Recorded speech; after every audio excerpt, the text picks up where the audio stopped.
Welcome to Facts TV News, where everything is true. 5 shot at bar in St. Elizabeth, 2 dead.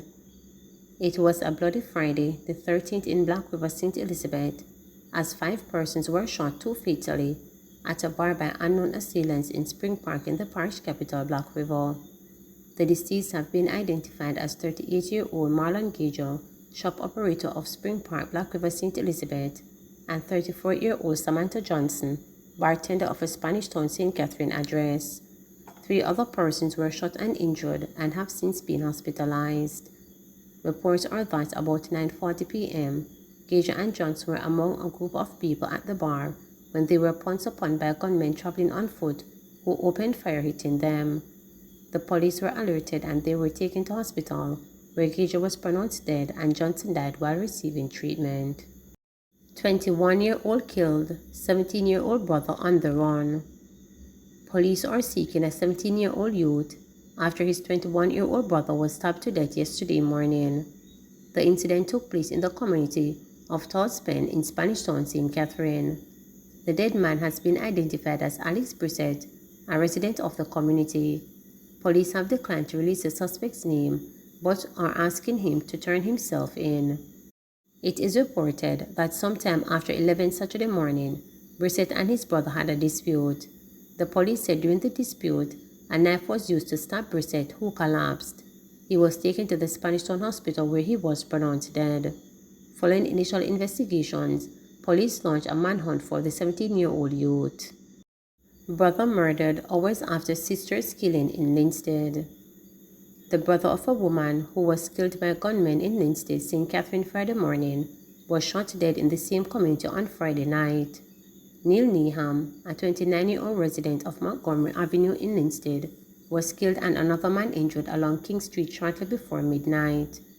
Hours earlier, his sister, Serena Neeham, otherwise called Prettyfoot, was killed when gunmen broke into her home in Venisa District in Linstead. Police are yet to confirm if both incidents are related, but reports reaching reporters suggest that the killings were carried out by the same group of gunmen. It is understood that the brother was at the scene of his sister's murder and promised that her killing would not go unanswered. It is further understood that the brother was called by the gunmen and warned that he would be next.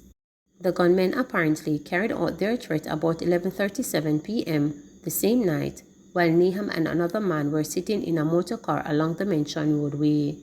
Police said they were pounced upon by a gunman who opened gunfire at them. The police were summoned, and on their arrival, both men were taken to hospital where Neeham was pronounced dead. The other man was admitted for treatment. In the earlier incident involving female Neeham, police said she and her father-in-law were at home about 2 a.m. when gunmen kicked open a door, took her outside and shot her. The gunmen then made off with 2 television sets. St. Anne cops making progress, says DSP. The police in St. Anne have reported that they are making stride in locating and apprehending criminals who have been creating havoc in the parish. Among the arrests made over the past month are individuals who have been robbing motorists by posing as lawmen. In February, the parish senior superintendent of police, Dwight Powell, expressed concern that the robberies committed by the men have resulted in a slight uptick in robberies at the start of the year. The men have been targeting drivers in the vicinity of Runaway Bay and Discovery Bay. There has been a reduction in this type of robberies since the culprits were taken into custody, said Deputy Superintendent of Police in charge of crime in St. Anne, Linton Bailey.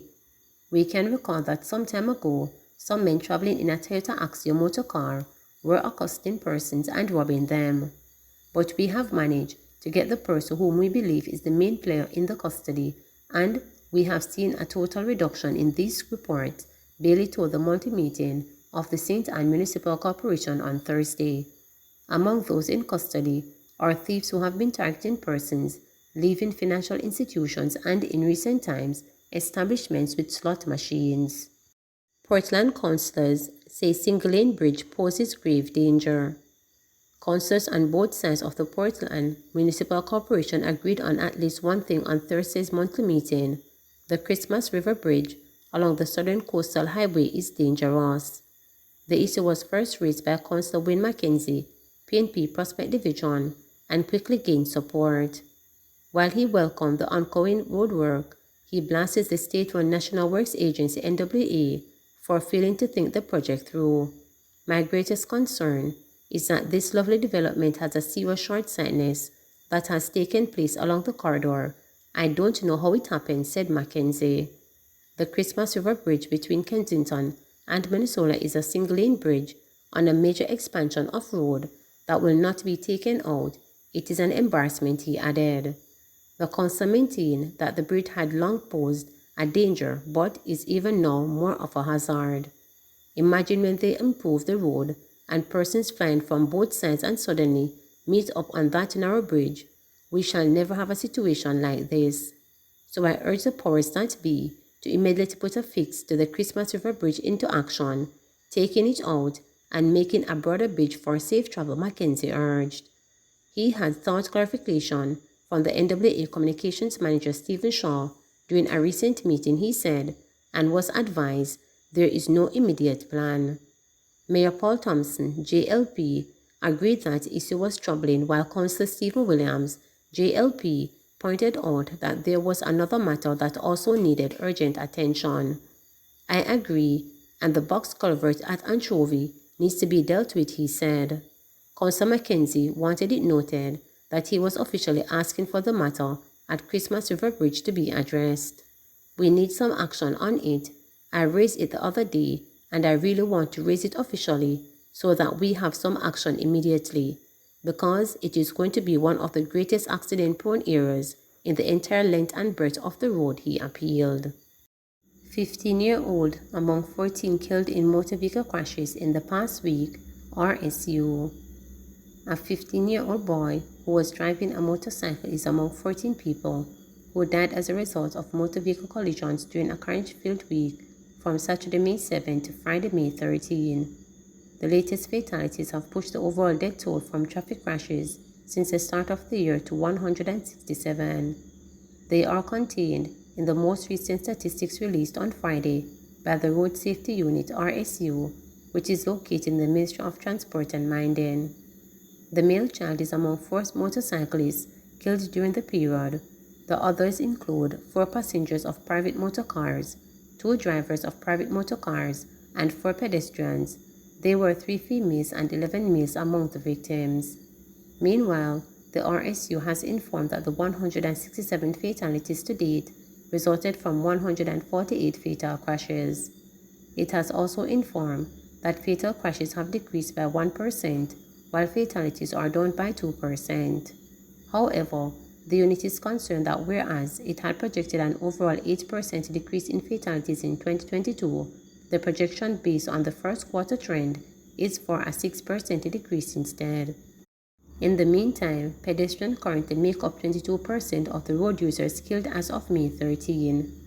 A further breakdown of the numbers shows that motorcyclists account for 26% of the road users killed this year, private motor vehicle drivers account for 23%, private motor vehicle passengers account for 13%.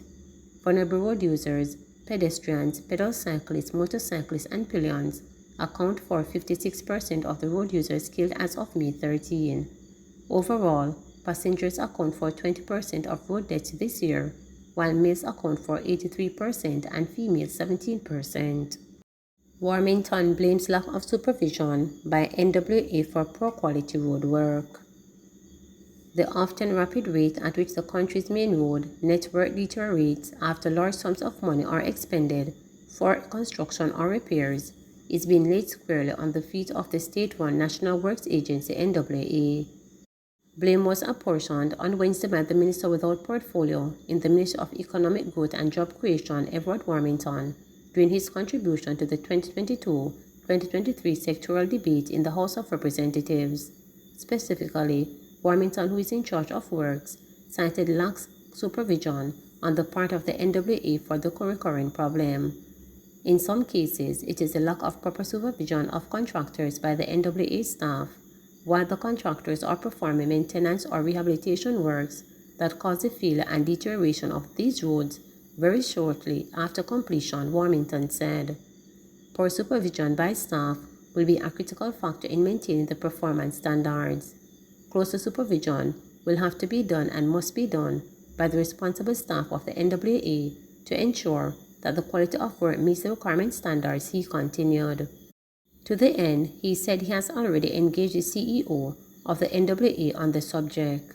Additionally, he said he has pledged the support of the government in having this matter receiving serious attention, as we simply cannot continue along the same road where we spent to rehabilitate only to be back at square one shortly afterwards. When we make the sacrifice to fix corridors across the country, the least we are expecting is that we get the maximum life from the work undertaken as per the designs. I am referring here specifically to roads that we rehabilitate. A road that is rehabilitated and expected to last for a minimum of 10 years should not show signs of failure at the first showers of rain, the minister declared. Warmington said the government was very uncomfortable with this situation. He said enforcement of the NAA's performance standard will be a key aspect of what the ministry does in the future.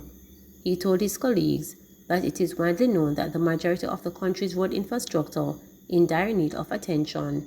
He noted that the NAA estimates the $100 billion is needed to start to make a dent in this problem faced by many Jamaicans. Please remember to subscribe, like, share, and click the notification bell for daily updates.